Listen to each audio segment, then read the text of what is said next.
So today I'm working on a Briggs 300E on this MTD push mower, and it's a typical no start, and I imagine it's probably carb related, considering if I spray fuel into the carburetor it tries to start. So we'll go ahead and tear this apart and see what we find.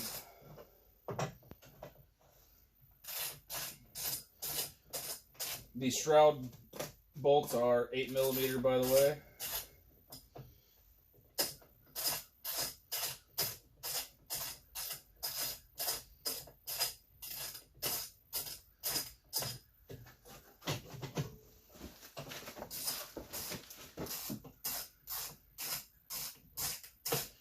And there's 3 of these that we have to take off before this comes off. But this one's already missing one of them up, it looks like. Maybe. Maybe not. It's just covered in ice.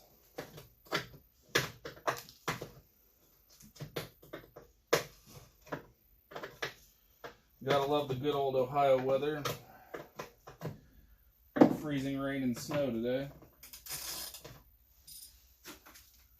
I believe that one is.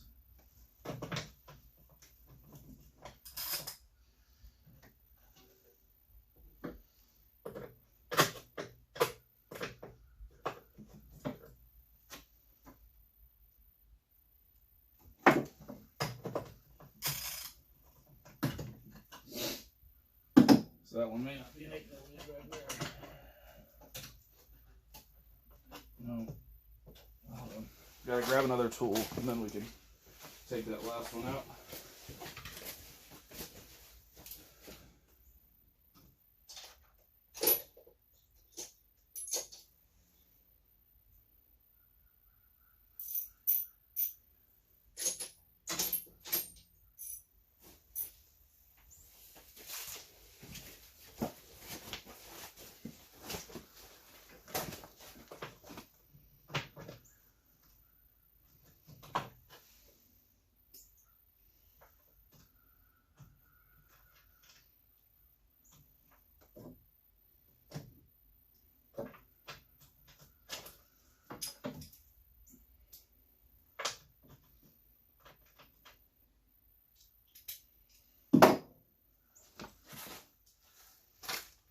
So I gotta find, I think this is a 6.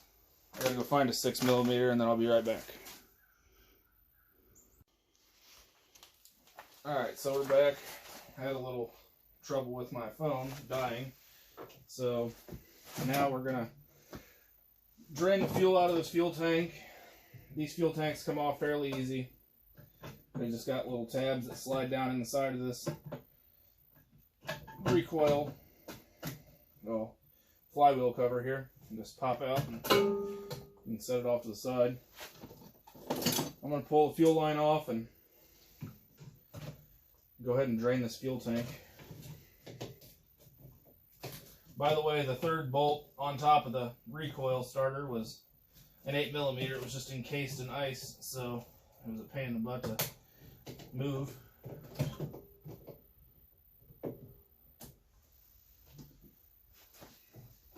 I'm just going to use this old gear oil container to drain this fuel into. If I can. So dump it all over the floor.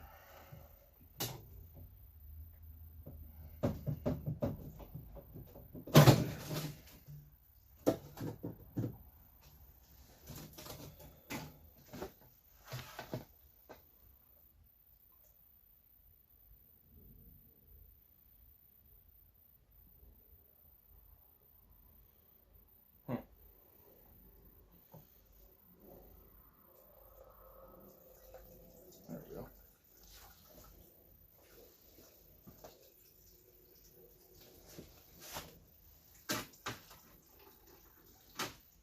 I'm going to go ahead and drain that before I proceed tearing into this, just so that I know it's got fresh fuel in it when I go to start it back up after cleaning the carburetor.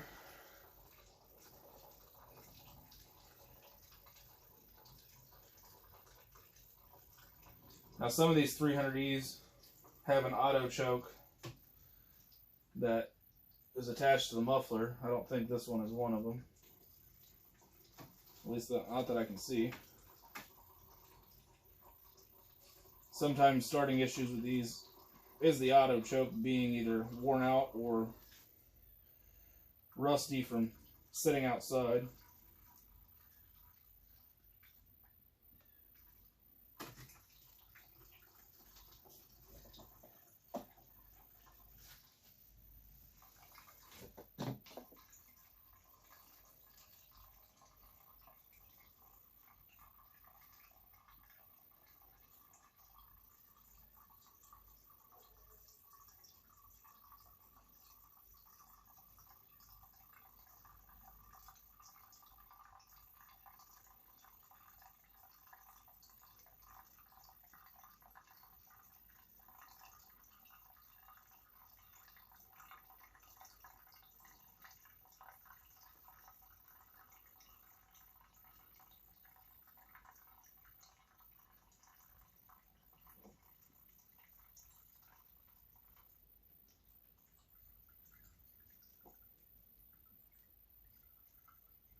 I'd say that's pretty well empty. Go ahead and set this off to the side. Move this oil jug until we're ready to dispose of that. But there's 2 more screws holding that in. I think one's a 8mm. Yeah. And the other one is a 6.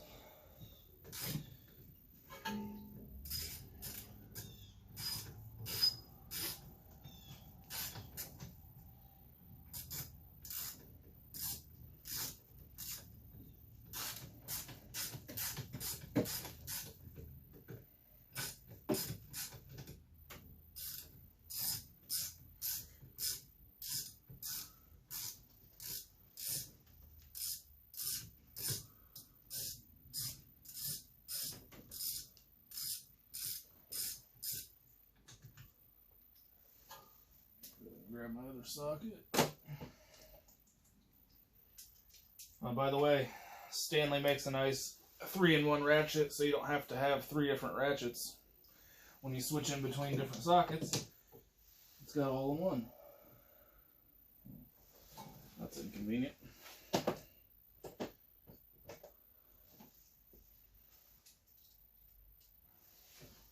There we go.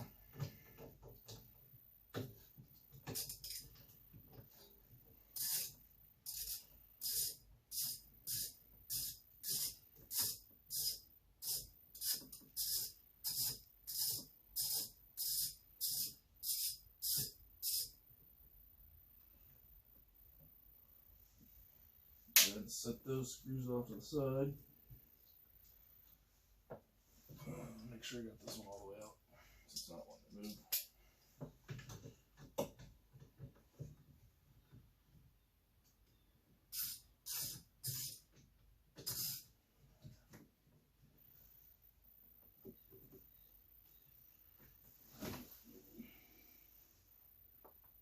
Oh, there's another small one down there.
There we go.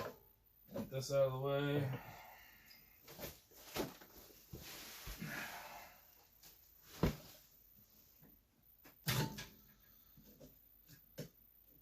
Make sure when you pull this off that your choke lever goes back in the same spot when you're done. Sometimes you just gotta rotate it until it pops out. There's a hole in the center. And then there's 2 screws holding the float ball on this. I'm gonna pull those off and see what the inside of this looks like.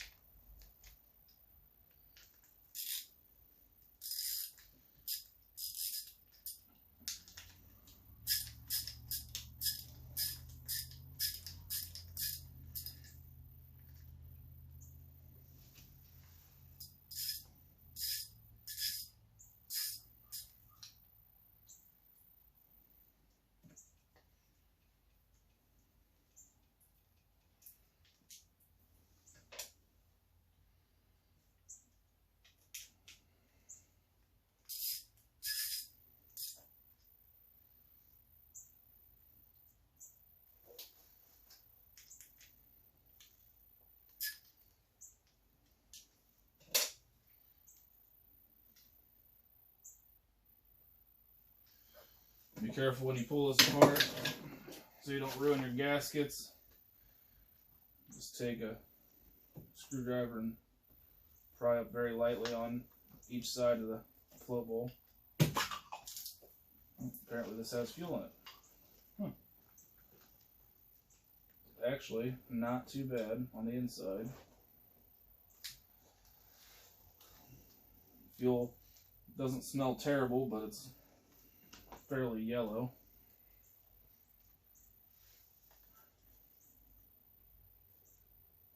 Go ahead and pull this pin out of the float. See what everything looks like. I don't want to pull it apart just because I don't think it's dirty. Just because I don't think it's not dirty. And then it ended up not running afterwards, so I'll go ahead and pull it apart the rest of the way.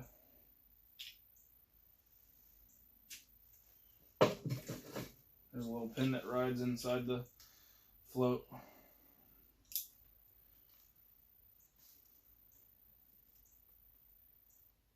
There's a little junk in there.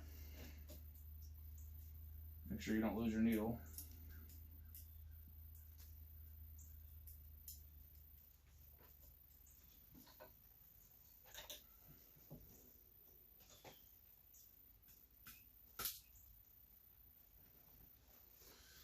I'm just going to go ahead and spray this thing out with some brake cleaner.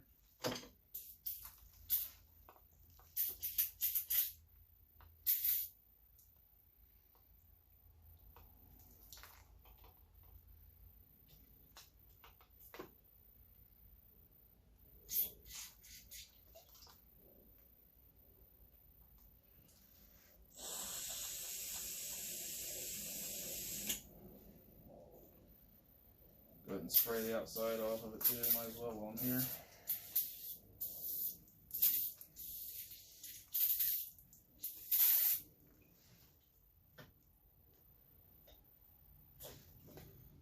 I like to spray through all the holes on the outside that go in. Just make sure everything's cleared out.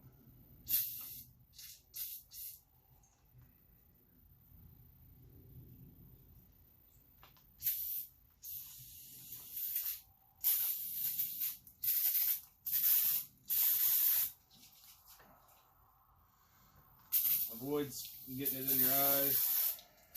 It doesn't feel pleasant. Best to wear safety glasses if you have them.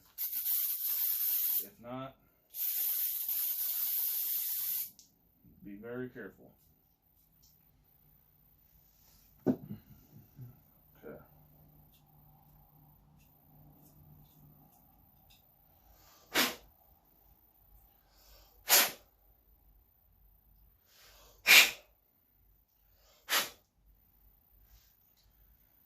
This would be much easier with a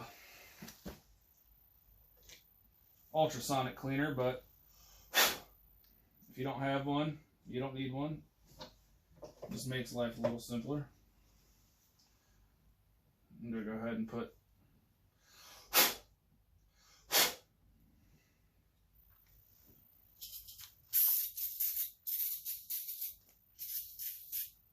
the needle back in the float.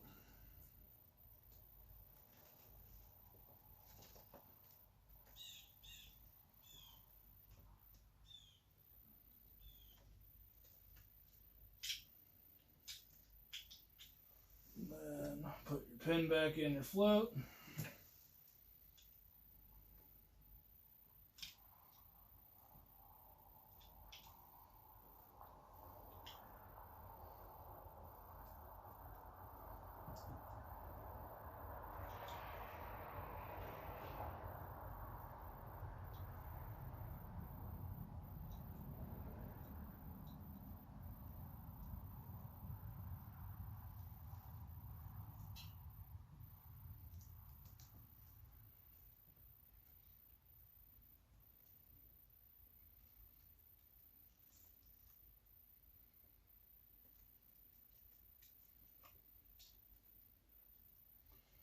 Now that the pin's back in the float, make sure it's shut off when the float is all the way up. And then when you lift it up, make sure air passes through it that way. Now we can put this back on.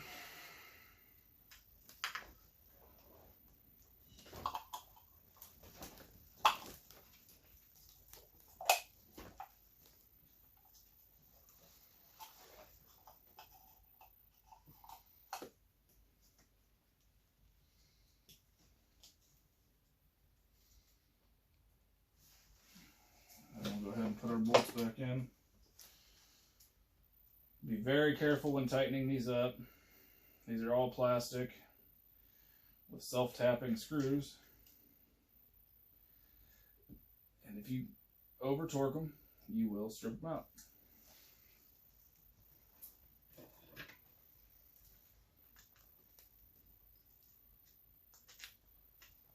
Just make sure you get them nice and snug. They don't have to be cranked down. It's not a spaceship. It's not flying to the moon. Just make sure you get it up against tight so it doesn't leak.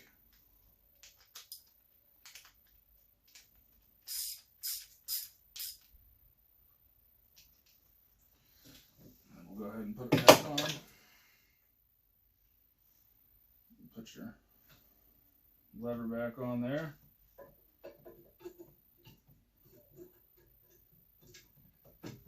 Slide it back in. Make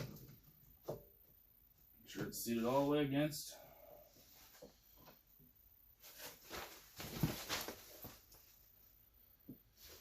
I can put this cover back on.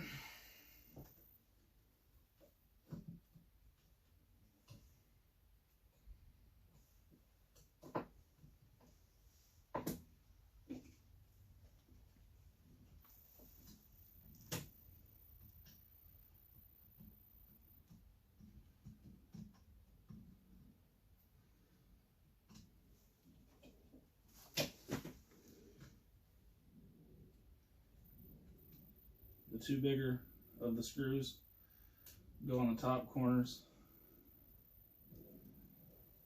across from each other. The two smaller ones go at the lower portion. And to correct myself from earlier, the smaller ones are not 6mm, they are 9/32 or whatever that equates to in millimeters.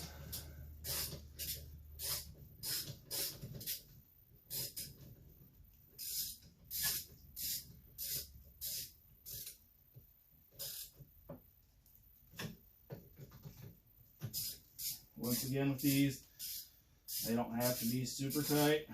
Just make sure you get a good seal up against the front side of the carburetor. And you don't want it rattling loose when you're mowing grass. So just make sure it's snug.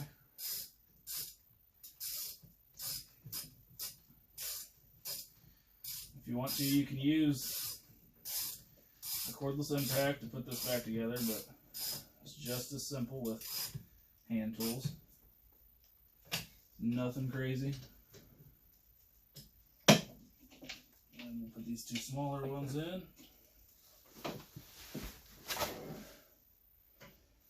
Now, I do not have an air filter for this at the moment, so we're going to have to start it without it and see if it runs. Which is fine. Not mowing grass with it today, considering we have snow on the ground still.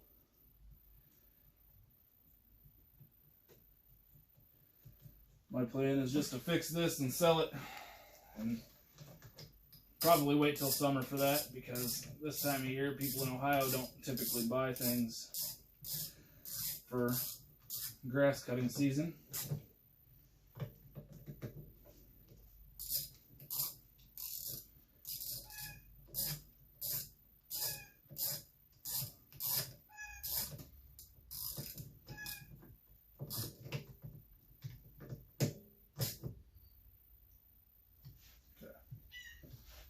Back on tight.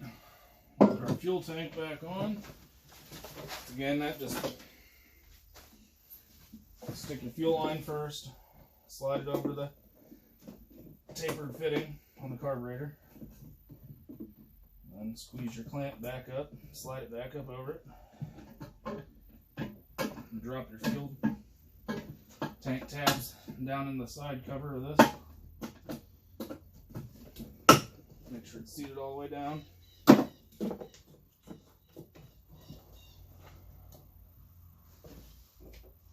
going to put my cover back on over here.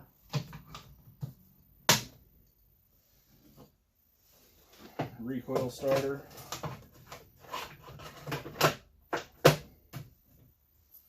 Make sure it's seated on there good.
Sometimes it feels like these screws are about a mile long.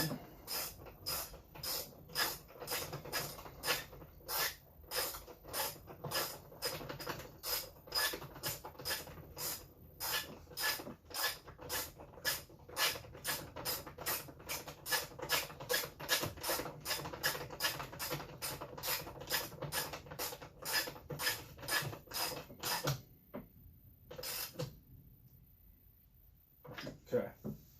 Those are all tight. Everything's squared away on that. I'm going to pull this back up here so we can get this pull rope back where it belongs.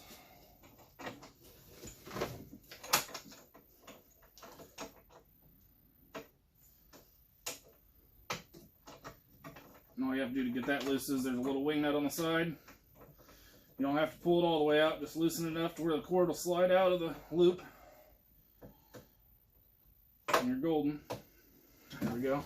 It's back together. Alright, I'm going to go put fuel in this, take it outside, fire it up, and see what we got.